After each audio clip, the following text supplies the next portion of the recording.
So,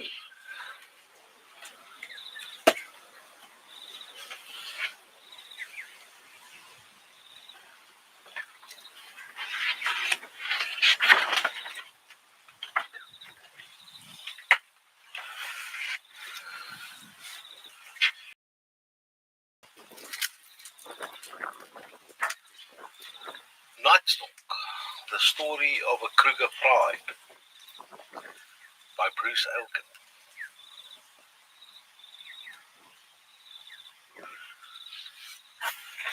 A few kilometers to the southeast, a pride of lions began to roar. Slowly the volume increased and filled the night. There was immediate restlessness among our pride, and Caesar threw back his head and answered.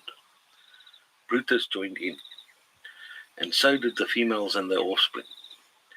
As more than 30 lions roared at the heavens, parts of the Land Rover began to vibrate. From my position on top of the roof, I listened in awe as the ground shook at the power of this great volume of sound. There was also a deeper feeling, harder to explain, something to do with predator-prey relationships. Deep within myself, I felt an instinctive chill. One moment I was breathless, the next laughing. High-pitched, you, were coming from beside the vehicle, sounding much like domestic kittens meowing. The 3.5-month-old July cubs were earnestly contributing their version of roaring. So I was to write later on.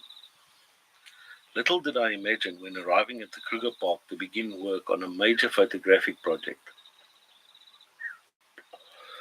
that my life was soon to revolve entirely around one of the largest prides of lions ever recorded in the park or elsewhere in Africa. Together with my assistant Debbie, I was to spend more than 1,000 hours following them at night, sharing and recording their adventures, witnessing 57 kills and photographing wherever possible. When the lions slept, we slept. When they moved, we moved with them. As the months passed, we learned more and more about their personalities, habits, hunting methods, and pride life in general. Each night was an experience to be cherished. The pride's territory was centered around the Swaney River, a few kilometers southwest of Nighstalk, in the central district of the Kruger Park. It was an area of gently rolling plains, bordered by a low range of rocky hills to the east. The vegetation was predominantly knobthorn scrub, a dense thorn bush which averaged about 2 meters in height, and which was interspersed with the tall marula trees. Together with the Swaney, several streams bearing colorful names such as Nungwini, Guweni, and Mumzuluku spanned the area. These were to cause many anxious moments when we crossed them at night, as we followed the lions. The pride numbered an impressive 39 lions at its peak. Mother and Lumpy, two of the lionesses, as well as the dominant male Caesar, had been fitted with radio collars. Each collar contained a tiny transmitter with its own frequency, making it possible with the aid of radio tracking equipment to locate any of these lions at will. We started working with the pride during the middle of one of the wettest Julys ever experienced in the Central District. It took more than one rather violent meeting to establish that the lions were not at all receptive to humans, and so began an intense and vitally interesting period of habituation. From the first, my objective was night observation, since lions, although occasionally active during the day, are essentially nocturnal animals. After a month and a half, they allowed us to accompany their hunts. Thereafter, we joined the lions in the late afternoons, and I followed them through the nights, using methods I had devised and refined during the past 5 years. At first, we brought up the rear, behind the smallest cubs. Several months later, our position had progressed to immediately behind the adults. It must have been a puzzling procession to the local animals. This huge pride of lions on a hunt with a Land Rover travelling in the middle of them. The book is the story of those wonderful nights we shared with the pride, of our intimate involvement in their lives. If there was a territorial skirmish, we exulted in their victory or suffered with them in defeat. When Hopalong broke her leg and then her nose and then topped all this off by catching a virus, we worried about and checked up on her almost as much as did her mother, Grumpy. From the time Mary introduced her 3 newborn cubs to the pride, we were entranced with the tiny white bundles of fur. When 6 male lions from another pride attacked Mother, we were tense with fear for her. I used the tape recorder to capture events as they happened. The story is chronological so that the reader may share my own fascination with trying to piece together and interpret these events. As much of lion life is repetitive, the text has been based on a selection of those parts of the tapes which are of the most relevance and interest. For wildlife lovers who know what it means to sit spellbound in darkness, listening to the sounds of the African bush, and for those who may never have the chance, may this book enable you to accompany our pride as we did into the night.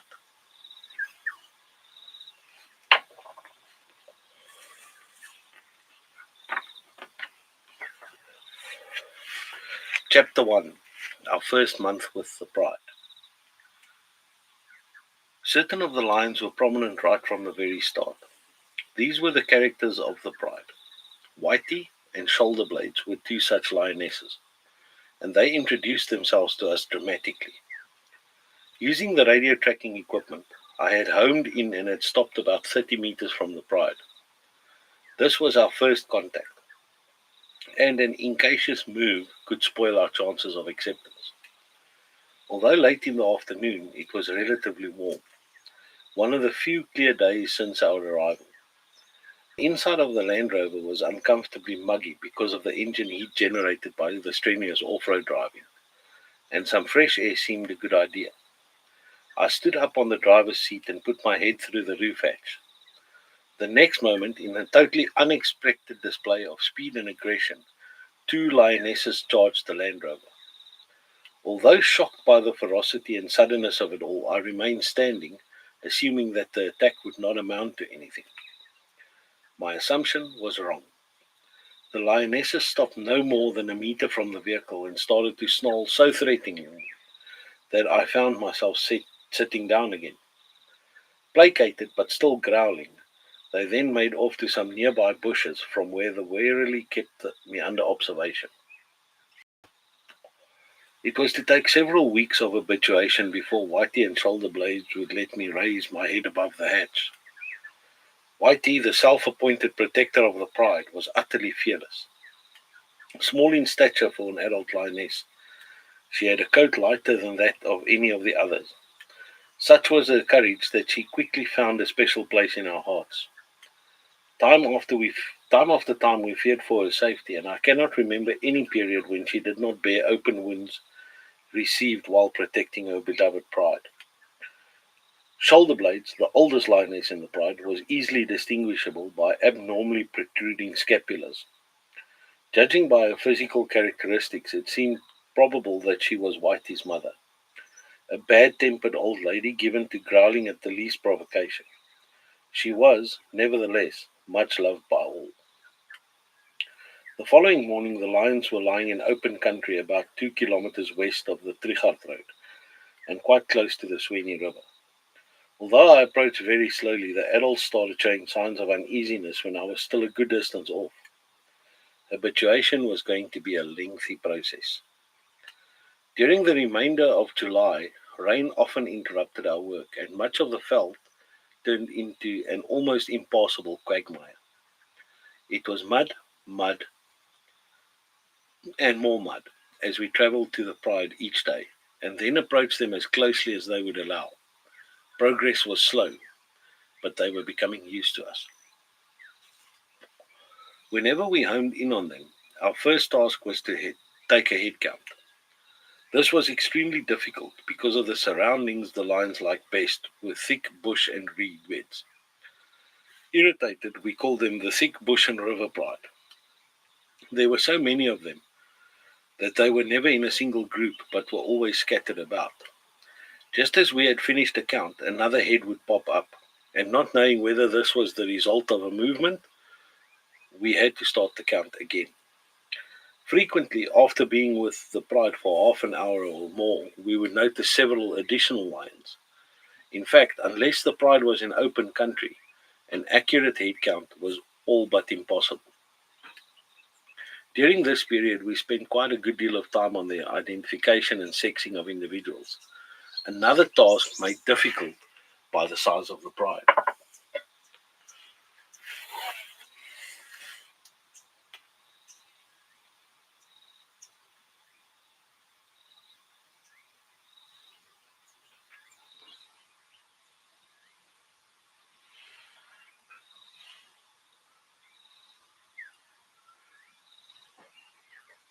Fortunately, about half the lions were quite easily distinguishable by some physical characteristics. With the remainder, it was a case of carefully noting small scars on noses and about the body. Debbie undertook this time consuming work so that I could concentrate on photography. By the beginning of August, we had an accurate census of all but the adults.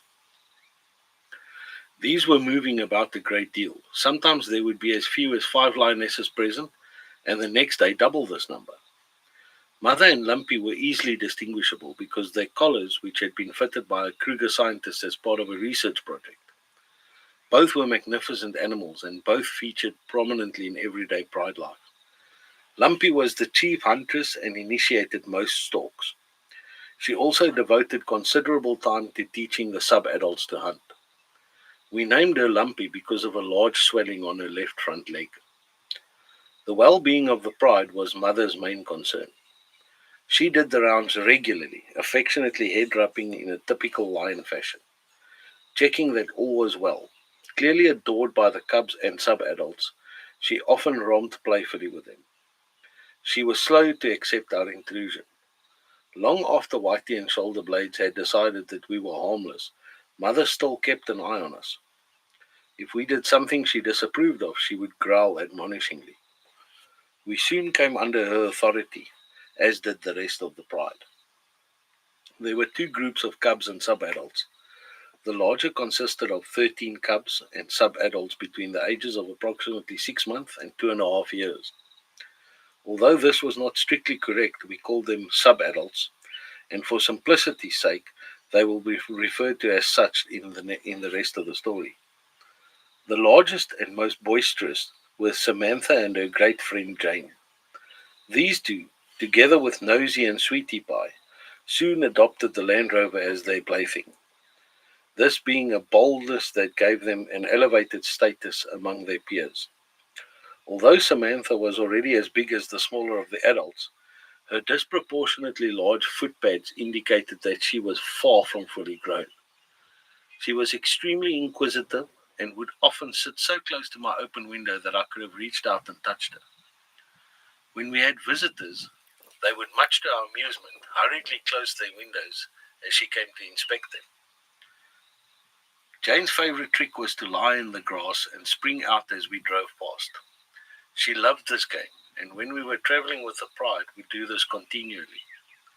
Nosy, a spunky young male of slightly less than 2 years of age, was particularly interested in the intricacies of the Land Rover. When he was in one of his more energetic moods, all we had to do to attract his attention was to use the brakes. He would rush around the back of the vehicle, poke his nose against the lights, and watch fascinatedly as they went on and off. Fortunately, he never had the urge to chew them. Sweetie Pie was about 2 years old. She possessed a particularly gentle nature, which was especially evident when playing with her juniors. At night, when the pride were resting, she would often lie a few feet from my open window and stare up at me with those big soft eyes. Perhaps she was just as fascinated by the presence of a human, but I like to think there was some sort of attachment. On very dark nights, she would often be the only lion close enough for me to see without using lights. This proved very useful, for as soon as she stood up, I knew that the pride were about to move. Towards the end of July, we realized the reason for the female's continual movements to and from the pride. There were 10 little cubs of about a month old, and another perhaps a month older. Although we could not be sure that these cubs had been born in June or early July, we referred to them as the July cubs. At this stage, habituation had not progressed far enough for us to be allowed to approach the cubs. We had to be satisfied with occasional glimpses from far off. Quite often, only 5 were visible, and so it seemed possible that there were 2 litters of 5 each. All in all, this made a remarkable total of 24 cubs and sub-adults. By early August, I was by early August, I was an extremely frustrated photographer. We should have been well into the dry season, but the rain and clouds continued. I had been unable to obtain any worthwhile photographs and was becoming increasingly depressed. To make matters worse, there was very little game about. Even if the rain were finally to stop, there seemed no chance of dry season concentration of game. There was simply too much water in the numerous pans and rivers. Night work was the only answer, but I was not satisfied that the pride was ready for this. A further complication was that I had forgotten to bring red filters for the spotlights. These were essential for night observation if human interference was to be kept at a minimum. This is because bright white light from vehicle headlamps and handheld spotlights tends to partially blind most antelope, making them easy prey for lions. Impala can become almost helpless. Placing a red filter over a spotlight results in a much softer light and a dramatic reduction in glare. Fortunately, Rangers Tom Eisel and Kobus Botha, under whose strict but ever helpful supervision we fell, were able to lend me a filter until those on order had arrived. My problem was that I needed 2. One for the fixed spotlight by which we would drive, and the other for the handheld one used to keep in touch with the lions and their prey. Against my better judgment, frustration gained the upper hand, and on Sunday, August 5, we decided to start night work. This meant that we would have to use the single red filter spotlight, both for keeping in touch with the lions and for driving. Considering the thick bush in which we would often have to travel, I was not optimistic.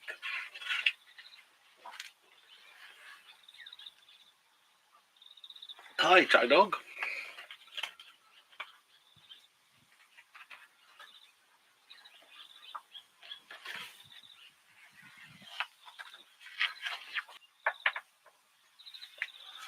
Chapter 2.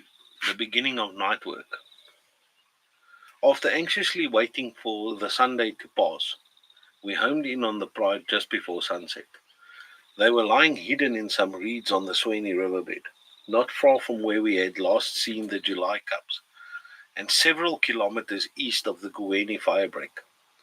The immediate river bank was too rocky to descend, and so we settled down to wait for the lions to move.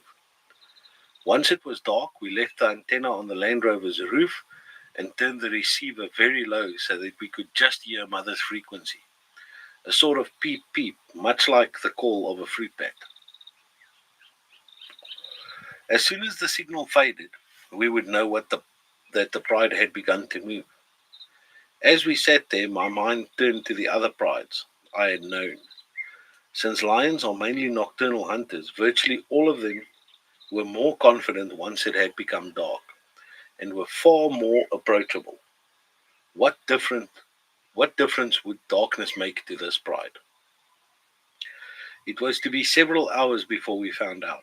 In fact, they only began to move at around 10 p.m. Their direction was due south, and this left us stranded on the northern bank. Hurriedly, we made our way to a previously marked river crossing, which was only a few hundred meters away. By the time we had doubled back to the lion's crossing point, there was no sign of them. We would have to take another reading. Debbie quickly loosened the antenna and raised it as high as possible in order to obtain the best reception. With the receivers on Mother's frequency, I listened carefully as Debbie slowly rotated the antenna through 360 degrees. When the signal was at its loudest, I noted the direction and took a bearing from the illuminated ball compass attached to the windscreen. The loudness of Mother's signal indicated that she was probably about half a kilometer south. Since we would not be able to drive through the immediate terrain more quickly than the lions were moving, I turned on the headlights so that we could make faster time. Debbie, standing on the front seat with the top part of her body through the roof edge, held the spotlight. Her task was to indicate the best route around bushes and other obstacles by means of prearranged spotlight signals. From her elevated position, she could see far better than I, and could also keep probing the darkness for signs of the lions. In order to obtain maximum penetration, the red filter was to remain off until we had established contact.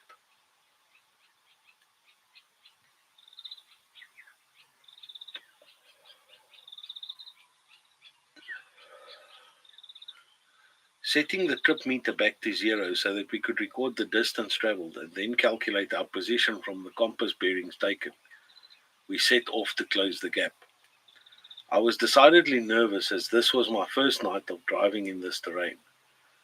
From day observation, we knew that the waist-high grass hid numerous tree stumps. As a precaution, I had a solid metal bar lined with thick rubber welded onto the chassis in a position as low as predicable below the radiator. Nevertheless, we hit a stump that was angled away from us. We would slide right over it instead of coming to a shuddering but harmless stop.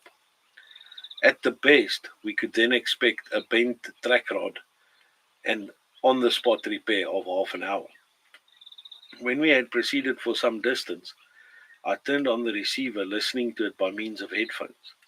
The antenna was strapped onto the roof rack, pointing directly towards the rear of the Land Rover. This was done so that I would receive Mother's signal only when we were within a few hundred meters. I could then warn Debbie of the pride's proximity so that she could sweep the area with a spotlight. In the meantime, I concentrated on driving on the compass bearing. A few minutes later, I received a weak signal for the first time. As we proceeded, it strengthened significantly. We were very close but could not pick the lines up in the spotlight. Giving Debbie the headphones, I asked her to sit on the roof and point the antenna directly at the loudest signal. This was no easy task, to operate the spotlight with one hand and the antenna with the other. By looking up at the direction she was pointing, I would be able to drive directly to the lions. We soon picked up their eyes, and I immediately turned off all the vehicle lights. Debbie connected the filter to the spotlight, and a soft red glow lit up the veld. The lions were strung out in a line and moving purposely southwards. From our position, we could see only the tail enders, as bush obscured those further forward.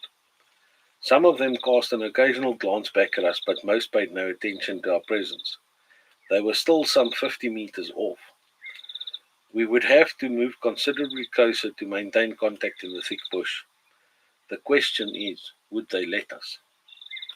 Debbie quickly strapped the antenna down so that she was completely free to operate the spotlight, and we followed the lions. Considering the terrain, our single source of light, I was convinced it would be only a matter of time before we lost them. My plan was cautiously to bring up the rear. In this way, disturbance would be minimized. Once they had become used to us, we could travel closer to the leaders. The lions were moving at a steady but unhurried pace, and we were gradually closing the gap when Debbie frantically signed at me to stop. Assuming it was a tree stump, I stamped hard on the brake pedal. We had almost run over a small cub. With Debbie saying, "Gee, isn't it cute? Oh, sweet." And even worse, I sat there more than a little confused. What was this tiny cub doing on the hunt? It was only about 2 months old and made a comical yet pathetic sight as it ploughed through the grass. Not able to see where it was going, it followed the others by scent and hearing. The rest of the pride forgotten, we found ourselves worrying about the cub. It was plainly struggling to keep up and already lagging a little behind. If the pace continued, it seemed probable that it would become entirely separated from the others. This would leave it in a precarious situation. If it came into contact with hyenas, they would kill it immediately. Totally occupied with trying to keep up, the cub ignored us as we took up a position a few paces behind it. Our heart went out to the little lions as we followed it through the bush. Clearly possessing tremendous determination, it was also stocky for its age. We decided it must be a male and called him Alfonso. As we drove along, I tried to puzzle out the reason for his being on the hunt.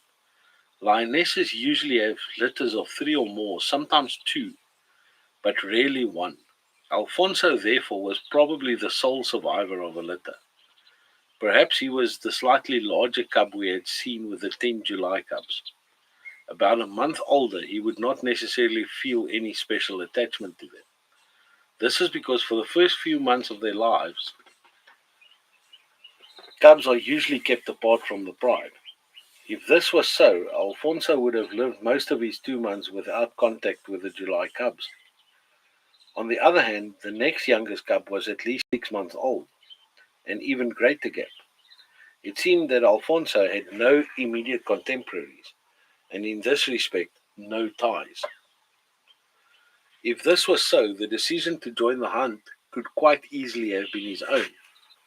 In the meantime, Alfonso was finding the going increasingly difficult.